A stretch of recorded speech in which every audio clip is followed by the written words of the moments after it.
What's the nature of your emergency?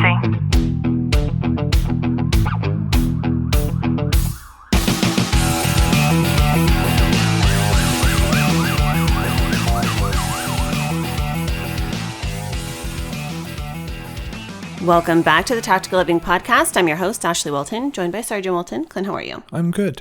I was thinking about the badge and the algorithm and how there's really two different sides to it. How we have the professional side with things like body cams, CCTV. There we go. And then we have the personal side where it's like somebody who might work in the profession and then they have things that they like to post pertaining to their job on social media. You know, it's with the advances in technology and how, it's crazy. I thought about this recently. It's like, I remember when I first started, like the cell phones that we had, I had a flip phone. And like thinking of taking a picture of a traffic accident of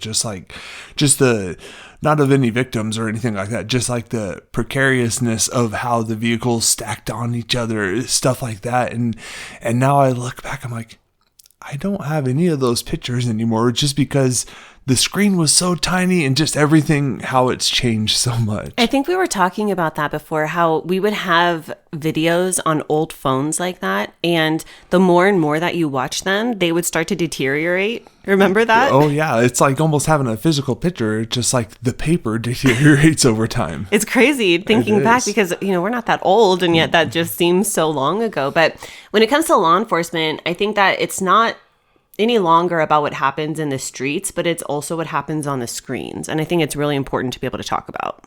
Yeah, having access to the new technologies, being able to, there's a perception that everyone can have just based off of, and it's crazy, like looking at body cam footage of an incident without having any sound or any context with it, you can form your own opinion or conclusion off of it without having it explained to you. Yeah, so I thought that we could talk about 5 ways that social media is changing law enforcement and how officers can navigate this sort of digital spotlight, because I think it's so important.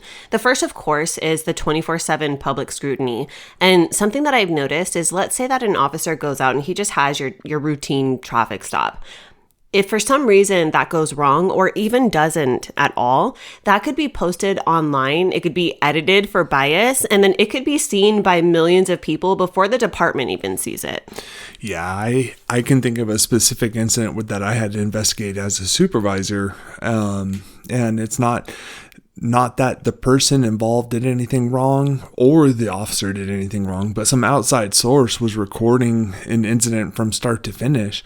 And it was one of those instances where they pieced it together to make it look like something bad happened, but the reality is they completely chopped it up to make it seem like, oh, this person was just arrested for recording, and it made no sense. Yeah, it's interesting how we see that a lot in politics too, and the impact that this can have is that officers are often judged based on things like sound bites and not facts. And I think that this could lead to a lot of hesitation, fear, and even backlash, even when the person's doing the right thing.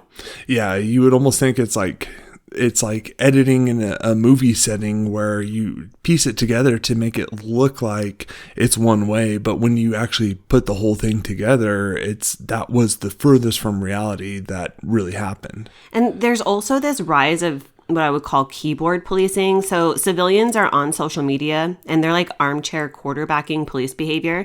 But of course, they don't have any kind of formal training or even the full context. And when that happens, it creates misinformation, it destroys public trust, and it also feeds into this negative narrative, which can be really harmful to not only that particular officer, but also the department and then law enforcement as a whole.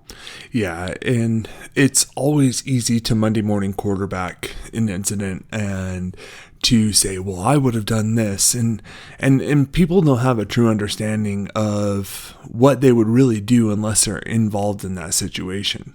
I also think that it can really almost create an issue when it comes to recruitment because there's a lot of challenges that exist with young recruits who might be hesitant to apply. Maybe they're fearful of being canceled or making that split-second mistake and then it being caught on video. So a lot of departments might struggle to fill positions because of this. Yeah, over the last, I would say, 5 years since the whole protests and riots and everything like this defund the police movement happened, your recruitment and retention has been a big problem, and all of that has stemmed from a social media realm. You know what really sucks is when you have footage and it's actually cleared an officer's name, right? When you see the full thing, but the parts that are shown on social media are just those little bits that construe the truth. And although things have been cleared in terms of, there being any kind of department or state or even federal issues, it doesn't clear the officer's name because it's already been tarnished in the public square.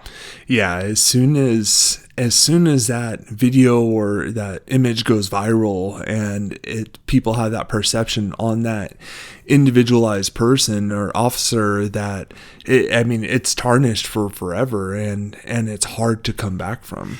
Something we have seen become so popular is officers becoming content creators. And, they might have a huge following on TikTok or Instagram. And sometimes it's helpful. Usually it's not. I feel like most of the time it's controversial or it kind of feeds into their self-ego a lot of the times. And it actually blurs this line between professionalism and their personal brand. And of course, it's going to do things like raise questions about policy, ethics, boundaries.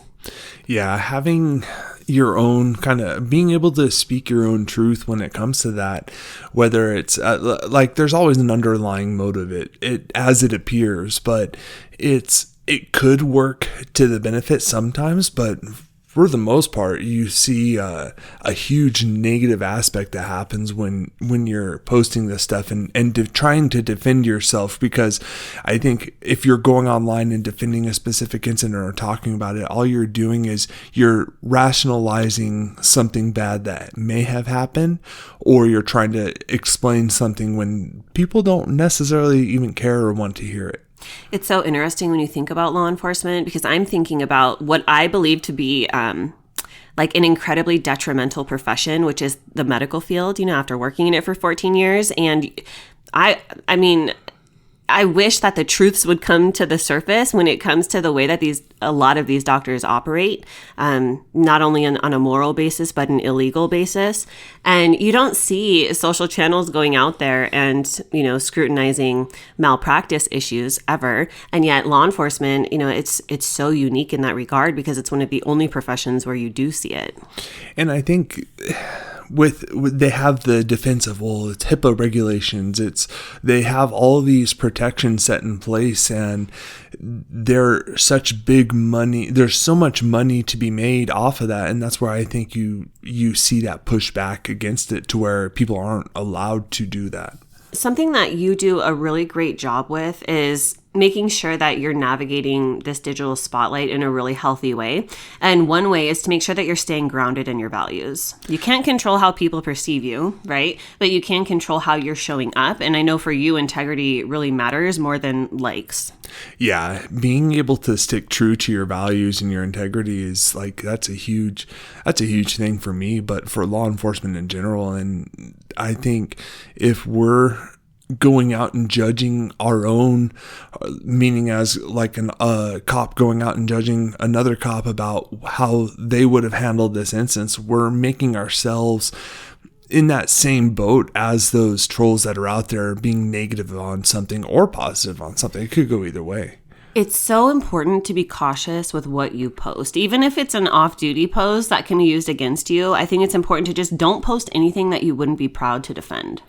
Yeah, I think a lot of times in the heat of the moment, you see people posting things that they necessarily shouldn't be, or they didn't think about the full repercussions about that post or that topic that they're talking about. And it just comes down to is just being mindful of what you're sharing, because it can be construed, it can be manipulated into something that you didn't ever mean for it to be.